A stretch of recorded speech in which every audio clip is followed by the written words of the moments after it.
Shalom adik-adik, selamat hari Minggu. Jumpa lagi dengan Bang Kris ya. Untuk pengajaran hari ini tanggal 5 Juli 2020. Jangan lupa siapkan catatannya ya. Seperti biasa sebelum kita mulai pengajaran kita mau berdoa dulu ya. Kita fokus sama Tuhan, kita siapkan hati kita untuk mempelajari firman Tuhan. Tuhan Yesus, terima kasih banyak Tuhan atas segala anugerah yang Kau berikan Tuhan. Terima kasih banyak Tuhan, kami saat ini masih dapat sekolah minggu. Terima kasih banyak ya Tuhan. Tuhan, sebentar lagi kami akan memulai pengajaran kami Tuhan. Biar Roh Kudus bimbing kami ya Tuhan, agar firman yang kami pelajari dapat kami pahami, dapat kami mengerti dengan baik ya Tuhan. Biarlah Tuhan juga yang berkati firman itu agar dapat berbuah di dalam kehidupan kami. Tuhan, kami serahkan segala sesuatunya hanya ke dalam penyertaan Tuhan saja. Terima kasih banyak Tuhan, di dalam nama Tuhan Yesus kami telah berdoa dan ucap syukur. Amin. Nama minggu kita yaitu Minggu 4 Dung Trinitatis, yang dalam bahasa Indonesianya minggu keempat setelah Trinitatis. Oke adik-adik, judul pengajaran kita hari ini yaitu Hidup Sopan dalam Kata dan Perbuatan. Ini masih kelanjutan dari titah ketujuh ya. Titah ketujuh itu kan salah satunya itu maksudnya yaitu supaya kita hidup sopan. Nasnya diambil dari Kejadian 37 dan 39. Oke, nasnya nanti bisa dibaca di rumah. Nah, sekarang kita mau menonton video tentang, ada yang tahu ini kira-kira tokoh Alkitab yang mana ini? Ya, tentang Yusuf. Nanti kita perhatiin ya, di video Yusuf ini sikap sopan apa yang bisa kita teladani dari seorang Yusuf ya. Nanti adik-adik perhatikan baik-baik, setelah itu akan abang terangkan ya.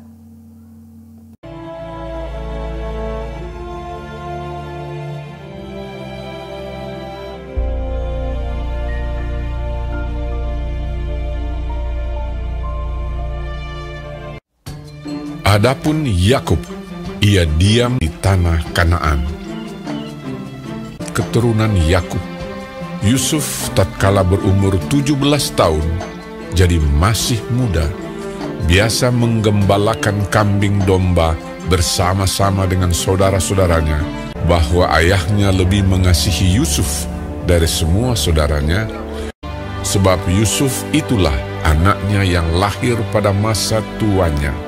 Dan ia menyuruh membuat jubah yang maha indah bagi dia. Maka iri hatilah saudara-saudaranya kepadanya, dan tidak mau menyapanya dengan ramah. Pada suatu kali bermimpilah Yusuf. Diceritakannya kepada saudara-saudaranya. Dengarkan mimpi yang kumimpikan ini. Tampak kita sedang di ladang mengikat berkas-berkas gandum. Lalu bangkitlah berkasku dan tegak berdiri. Kemudian datanglah berkas-berkas kamu sekalian, mengelilingi dan sujud menyembah kepada berkasku itu. Aku bermimpi pula. Tampak matahari, bulan, dan 11 bintang sujud menyembah kepadaku. Setelah hal ini diceritakannya kepada ayah dan saudara-saudaranya, maka ia ditegur oleh ayahnya. Mimpi apa mimpimu itu? Masakan aku dan ibumu serta saudara-saudaramu sujud menyembah kepadamu sampai ke tanah. Pada suatu kali, pergilah saudara-saudaranya menggembalakan kambing domba ayahnya dekat Sikem. Maka Yusuf menyusul saudara-saudaranya itu, dan didapatinyalah mereka di Dotan. Dari jauh ia telah kelihatan kepada mereka. Tetapi sebelum ia dekat pada mereka, mereka telah bermufakat mencari daya upaya untuk membunuhnya. Ketika Ruben mendengar hal ini, sebab itu katanya, "Janganlah kita bunuh dia." ia ingin melepaskan Yusuf dari tangan mereka. Baru saja Yusuf sampai kepada saudara-saudaranya, mereka pun menanggalkan jubah Yusuf, jubah maha indah yang dipakainya itu. Dan mereka membawa dia dan melemparkan dia ke dalam sumur. Sumur itu kosong, tidak berair. Yusuf diangkat ke atas dari dalam sumur itu, kemudian dijual kepada orang Ismail itu dengan harga 20 shikal perak. Lalu Yusuf dibawa mereka ke Mesir. Ketika Ruben kembali ke sumur itu, maksudnya hendak melepaskan Yusuf dari tangan mereka dan membawanya kembali kepada ayahnya. Ternyata Yusuf tidak ada lagi di dalamnya. Lalu dikoyakkannya lah bajunya, katanya, Anak itu tidak ada lagi. Kemanakah aku ini? Kemudian mereka mengambil jubah Yusuf dan menyembelih seekor kambing, lalu mencelupkan jubah itu ke dalam darahnya.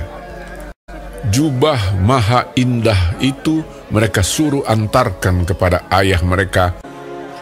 Ketika Yakub memeriksa jubah itu, ia berkata, "Ini jubah anakku. Binatang buas telah memakannya." Demikianlah Yusuf ditangisi oleh ayahnya. Dan berkabunglah ia berhari-hari lamanya. Adapun Yusuf, ia dijual oleh orang Midian itu ke Mesir, kepada Potifar, seorang pegawai istana Fir'aun, kepala pengawal raja.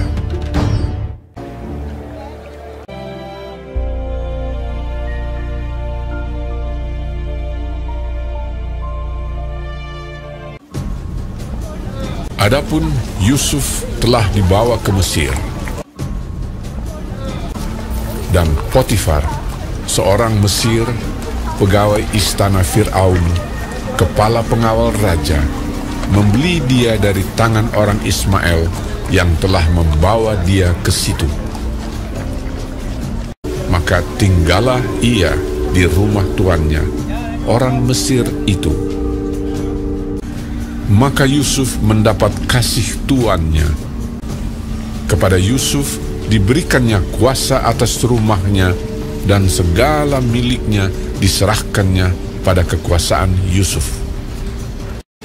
Tuhan memberkati rumah orang Mesir itu karena Yusuf. Tuhan menyertai Yusuf, sehingga ia menjadi seorang yang selalu berhasil dalam pekerjaannya. Adapun Yusuf itu manis sikapnya dan elok parasnya. Selang beberapa waktu, istri tuannya memandang Yusuf. Walaupun dari hari ke hari, perempuan itu membujuk Yusuf. Yusuf tidak mendengarkan bujukannya itu, tetapi Yusuf menolak. Sebab engkau istrinya. Bagaimana mungkin aku melakukan kejahatan yang besar ini dan berbuat dosa terhadap Allah? Pada suatu hari, masuklah Yusuf ke dalam rumah untuk melakukan pekerjaannya. Lalu perempuan itu memegang baju Yusuf, tetapi Yusuf meninggalkan bajunya di tangan perempuan itu dan lari keluar. Ketika dilihat perempuan itu bahwa Yusuf meninggalkan bajunya dalam tangannya dan telah lari keluar, perkataan itu jugalah yang diceritakan perempuan itu kepada Potifar. Begitulah aku diperlakukan oleh hambamu itu. Baru saja didengar oleh tuannya perkataan yang diceritakan istrinya kepadanya, maka bangkitlah amarahnya. Lalu Yusuf ditangkap oleh tuannya dan dimasukkan ke dalam penjara, tempat tahanan-tahanan raja dikurung. Demikianlah Yusuf dipenjarakan di sana. Tetapi Tuhan menyertai Yusuf dan melimpahkan kasih setianya kepadanya, dan membuat Yusuf kesayangan bagi kepala penjara itu. Sebab itu, kepala penjara mempercayakan semua tahanan dalam penjara itu kepada Yusuf, dan segala pekerjaan yang harus dilakukan di situ, dialah yang mengurusnya. Karena Tuhan menyertai dia, dan apa yang dikerjakannya dibuat Tuhan berhasil. Tadi kita udah menonton cerita Yusuf dari Kejadian 37 dan Kejadian 39. Sekarang, apa aja sih yang bisa kita teladani dari Yusuf? Ada yang bisa jawab? Yang pertama, Yusuf itu orang yang sopan dan patuh terhadap orang tua. Pada saat Yusuf berbicara dengan orang tuanya, Yusuf itu sangat sopan ya. Dan Yusuf itu mau mendengarkan nasihat orang tuanya. Bisa dilihat waktu Yusuf ditegur sama ayahnya itu tentang mimpinya Yusuf yang diceritakan di depan saudara-saudaranya. Sikap Yusuf bagaimana? Apa dia marah terus bilang, "Wah, itu kan cuma mimpi"? Enggak ya, di Alkitab bisa dilihat bahwa Yusuf itu mau mendengarkan nasihat orang tuanya, mendengarkan didikan orang tuanya. Selain itu, apalagi? Waktu Yusuf disuruh ayahnya pergi ngecek saudara-saudaranya yang mengembalakan kambing domba di Sikem, bagaimana reaksi Yusuf? Apa bilang, "Ah, males pak"? Atau bilang, "Ya ntar tapi nggak pergi"? Ya, di Alkitab diceritakan bagaimana Yusuf langsung berangkat ya. Langsung berangkat mencari saudara-saudaranya untuk melaksanakan perintah ayahnya untuk mengecek keadaan saudara-saudaranya ya. Di sini bisa dilihat Yusuf itu sangat patuh kepada orang tuanya. Jadi adik-adik juga di rumah harus patuh kepada orang tua ya. Jangan berteriak kepada orang tua ya. Yang kedua yang bisa diteladani dari Yusuf yaitu Yusuf orang yang bisa dipercaya. Jadi waktu di rumah Potifar mempercayakan segala sesuatunya kepada Yusuf dan Yusuf dapat menjaga kepercayaan Potifar ya. Karena Tuhan menyertai Yusuf, maka Tuhan membuat segala pekerjaan Yusuf itu berhasil. Jadi Potifar sangat senang ya dengan Yusuf ya. Karena Yusuf itu selain orangnya sopan, dia juga bisa dipercaya ya. Dan Tuhan memberkati seisi rumah Potifar karena Yusuf ya. Yang ketiga yang bisa diteladani dari Yusuf yaitu Yusuf selalu menjaga perilaku sopan ya. Ketika istri Potifar mengajak Yusuf untuk berbuat yang tidak baik, yang tidak sopan, bagaimana reaksi Yusuf? Apakah Yusuf setuju-setuju aja dan merasa takut mengecewakan istri Potifar, tuannya? Tidak ya. Yusuf selalu menjaga perilaku sopan. Ia menolak diajak berbuat yang tidak baik, yang tidak sopan, apalagi harus mengkhianati kepercayaan tuannya. Dan Yusuf tidak mau juga mengkhianati kesetiaannya kepada Tuhan ya. Ini juga harus kita tiru ya, berperilaku sopan dalam kehidupan sehari-hari ya. Nah, yang keempat ini yang paling penting ya, meminta penyertaan Tuhan. Jadi waktu kita berdoa, kita minta penyertaan Tuhan supaya Roh Kudus pimpin kita, menguduskan hidup kita, agar kita senantiasa dimampukan berperilaku yang sopan, yang baik dalam kehidupan sehari-hari kita ya. Tanpa penyertaan Tuhan, kalau kita cuma ngandelin kekuatan kita aja, itu mustahil ya kita bisa menjaga perilaku kita untuk tetap baik, tetap sopan, tetap kudus di hadapan Tuhan ya. Itu mustahil kalau kita tidak meminta penyertaan Tuhan ya. Bukan dengan kekuatan kita, tapi dengan minta penyertaan Tuhan melalui berdoa setiap hari supaya kita dijaga dan dijauhkan dari segala perbuatan dosa, dari segala perbuatan yang tidak baik ya. Oke adik-adik, demikian pengajaran minggu ini. Sekarang kita masuk ke tugas ya. Mengerjakan tugas sekolah minggu itu salah satu bukti kesetiaan kita kepada Tuhan ya. Bagaimana kita mau meluangkan waktu kita untuk Tuhan. Selain datang ke sekolah minggu, mengerjakan tugas sekolah minggu juga itu salah satu bukti bahwa Tuhan itu prioritas di hidup kita ya. Jadi kita tidak boleh misalkan banyak alasan, waduh banyak tugas ini. Padahal sebenarnya kan tugas sekolah minggu kalau dilihat nggak berat-berat juga ya, nggak sampai seharian juga kan kita mengerjakannya kan.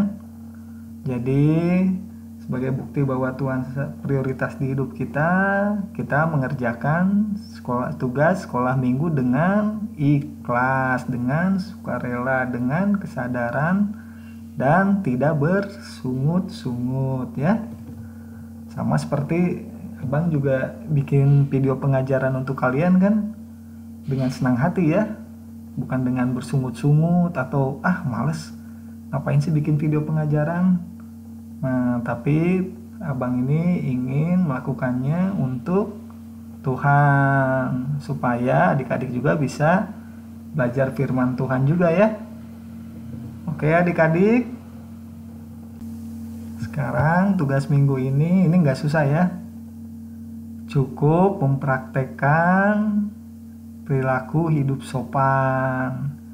Nah, nanti yang jadi tugasnya itu cukup ceritakan bagaimana sih respon orang-orang seminggu ke depan ketika kita mempraktekkan hidup sopan ya. Ketika kita ramah ke orang lain nih, misalkan ke mama papa kita, ke adik kita, ke abang kita, ke teman-teman kita, ketika kita ramah, mau menyapa, terus terus sopan kepada mereka, kira-kira respon mereka senang atau tidak senang? Abang pengen dengar, pengen baca ya, gimana cerita kalian tentang respon orang-orang ketika kalian mempraktekkan hidup sopan. Sekaligus apa kalau kita hidup sopan itu? Kita mencerminkan kemuliaan Tuhan ya, supaya dengan perilaku kita yang baik nama Tuhan semakin dipermuliakan ya melalui hidup kita ya. Nggak susah kan ini tugasnya? Oke ya, Abang harap adik-adik sekolah minggu, adik-adik pra-remaja mengerjakan tugas ini dengan sukarela, dengan penuh kesadaran bahwa Tuhan itu prioritas. Jadi saya harus mengerjakan tugas sekolah minggu ya. Nanti tugasnya ditulis di buku catatan dan dikumpulkannya di hari Sabtu ya, karena ini kan bercerita tentang seminggu ke depan. Jadi bukan seperti tugas-tugas yang biasa ya, yang dikumpulkan langsung beres pengajaran. Ini nanti jadi adik-adik berperilaku yang sopan, mempraktekkan perilaku sopan dalam kehidupan sehari-hari. Nah selama seminggu ke depan ini adik-adik catat nih, gimana nih respon orang-orang nih setelah adik-adik melakukan itu. Apakah respon orang-orang jadi, waduh luar biasa ya anak ini kenapa jadi sopan sekali ya, atau malah jadi nggak senang ya orang-orang ya adik-adik berperilaku sopan. Nah nanti adik-adik ceritakan di buku catatan, lalu cerita adik-adik itu dipoto dan dikumpulkan ke Kanatal pada hari Sabtu tanggal 11 Juli 2020 ya. Jangan lupa diisi yang lengkap ya sama nama minggunya ya. Dan satu lagi yang paling penting pada saat kita mau mempraktekkan hidup sopan, kita harus berdoa dulu ya, meminta kekuatan, meminta penyertaan Tuhan supaya kita dimampukan ya. Seperti Abang bilang tadi, hanya penyertaan Tuhanlah yang memampukan kita untuk menjaga diri kita agar tetap hidup kudus sesuai dengan firman Tuhan ya. Oke, jangan lupa dikumpulkan tugasnya nanti hari Sabtu. Sebelum kita tutup pengajaran kita mau berdoa dulu ya. Tuhan, terima kasih banyak Tuhan atas penyertaan Tuhan selama pengajaran sekolah minggu hari ini ya Tuhan. Biarlah Roh Kudus bimbing kami, menguduskan hidup kami Tuhan, agar kami layak di hadapan-Mu. Biar Roh Kudus juga yang memberkati kami Tuhan, memberkati hidup kami Tuhan, agar dan menuntun kami ya Tuhan, agar setiap firman yang telah kami pelajari Tuhan dapat berbuah di dalam kehidupan kami. Terima kasih banyak atas segalanya Tuhan. Di dalam nama Tuhan Yesus kami telah berdoa dan mengucap syukur. Amin. Oke adik-adik, selamat hari Minggu. Tuhan Yesus memberkati kita semua ya. Sampai ketemu lagi nanti.